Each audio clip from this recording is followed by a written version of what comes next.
Okay, so I'm just sort of going over the hands from yesterday's team match that I didn't actually play in, but I was just going over Chris and Mike's boards and three boards which I found sort of interesting. So the first board here, Chris opens one spade with a 15 count, and then partner bids two spades. So this is like minimum 5 points and a 3-card suit, could be a 4-card suit, although you can bid 3 spades, I think. In fact, I'm not entirely sure what they were playing exactly. So it's potentially that they could bid 3 spades with a 4-card suit, and 2 spades maybe a 3-card suit, possibly. That's what they may or may not have been playing. Okay, so anyway, regardless, 1 spade, 2 spades. It's a case of what this hand here does here. You've got a 15 count, but it's a singleton king. And I don't think this is the right bid personally. If we're going to assume that this 2 spade bid is like 5 to 9 points, maybe that kind of thing, and 3-card suit, this isn't really the greatest hand in the world. Okay. And what are you going to trial bid in? Make a game try in, because you're weak in hearts as well. Okay, you've got 3 losers in hearts. Okay, you've also got 3 losers in diamonds potentially, so you've got a lot of losers here, and it's only a 2 spade bid. You're also missing king of spades, jack of spades, ace of clubs. You're missing a lot. So I think here the 3 diamond bid, trial bid, it's just an overbid here, in my opinion. So I don't particularly like that bid. And as it turns out, you end up losing a spade, 2 diamonds, and a club. Okay, and you're always going to lose 2 diamonds, a club, and a spade, and it doesn't really matter where the spades are. And actually, in this occasion, you're going to lose 2 spades, okay, because the king's offside. But you know, you've got. It's a long way to 4 spades. Also, it's a non-vulnerable game, so you're not going to be gaining as much. Okay, so if you think it's 50-50, then it's worthwhile going for game. But here, I think you're a long way off it with this hand. I think it's a bit of a reach. So personally, I think 2 spades is the right bid. And so you're losing quite a few imps just by overbidding. So I assume the other pair were in probably 2 spades. Okay, so that's one hand. Let's have a look at another hand. Pass, pass, 1 heart, 1 spade, and then partner bids a no trump. So there's a case of, do you bid a spade with this hand? The thing is, partner's passed. Okay, and a spade suit isn't that good. So there's an argument for not overcalling a spade. That is the first argument. Playing teams, but that's a tough one. It's not the worst bid in the world. I mean, there's an argument for doubling here even. Okay, you've got some sort of tolerance with the other suits as well. You could double, but then it's only a kind of minimum kind of 11 count. But it is a rule of 20 opening. So if you're opening first position, 7, 8, 9, 10, 11 points, 11 high card points, 2 longest suits is 9. So it is a rule of 20 opening. So my beginners would definitely open this 1 spade. Okay, so I think it's okay to overcall 1 spade with this hand. There is a potential for doubling as well. Okay, if you double, you might end up in 2 clubs. I don't know exactly where that gets you, but anyway, partner Chris now with 6, 7, 8, 9 points, stopping hearts, now bids 1 no trump. That's a perfectly reasonable bid. Okay, so what we're going to get is a heart lead. So what are you going to play from the dummy? Okay, now what you got to think of is that North is opening the bidding with 1 heart. So they're playing 5-card majors, so you know they've got 5 hearts, so you know that's probably 4th highest. So South is exactly 1 card higher. Okay, 1 card higher than the 7. So let's pretend you go in with the 9. The 9 goes in and the 10 goes in. It's going to force your king out, and then the next time hearts are played, it's going to say play the ace, and then everything comes down. They've got just winners because you've only got the 5, 4, and the 2. So if you play the 9 and then one high card comes up here, okay, and you know that South has a card higher than the 7,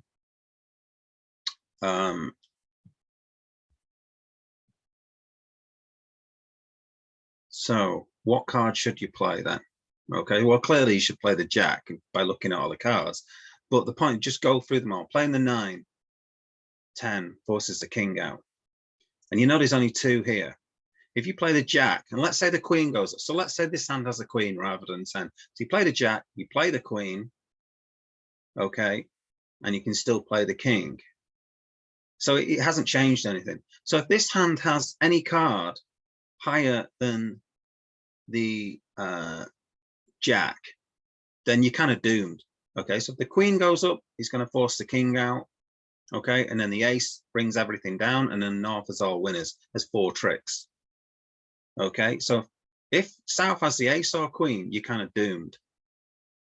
Okay, but if you play the 9, now you're doomed if South has the Ace, the Queen, or the 10. So you've increased the amount of chances, you've increased the number of cards that South can have where you're doomed. Okay, so you have to play the Jack, okay, and not the 9. Now, if you have a look at Gib, you can see the difference. Okay, playing the 9, you're two off, you're going to lose 200. Playing the Jack, you're going to make the contract and make plus 90. That's 290. I think that was like 8 imps difference. So it's a huge difference between going in with the 9 and going in with the Jack. You know, it virtually costs the match, I think. Let's just have a quick look at it again. So if you just have a look at, so here, 1 no trump here is this hand here. So it's cost us 8 imps. Okay, and we've lost the match by 12 in total. So if you get that board right, now you're only losing 4 imps. Okay, and if you don't overbid on the other bid, sorry, which is this one here, that's another 4 imps. Okay, so not overbidding, playing it right, that's 12 imps. So now we're level. Okay, so let's have a look at this last board. 1 spade, 2 spades, 4 spades. Okay, so straight to game, you've got some shape, so I grant you that. And the idea of just sort of going at it, 4 spades,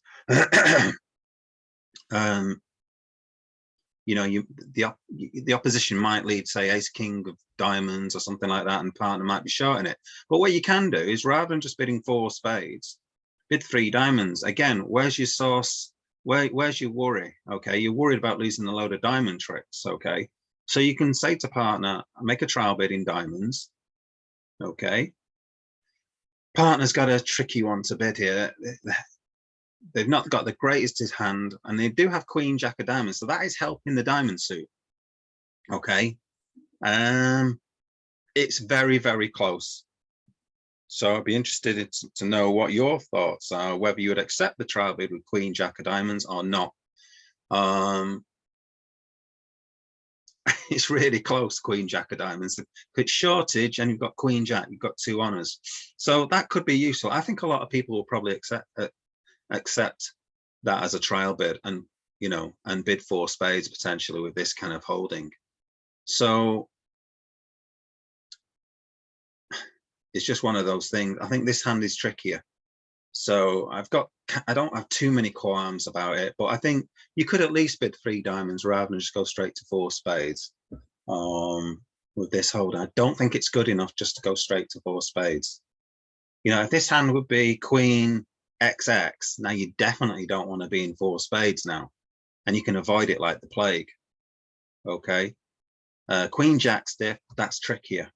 Okay, so that's my view on those hands. So we might well still have lost on that hand, but at least the other 2 boards I think we should get right and draw the match at least, just looking at these 3 boards anyway.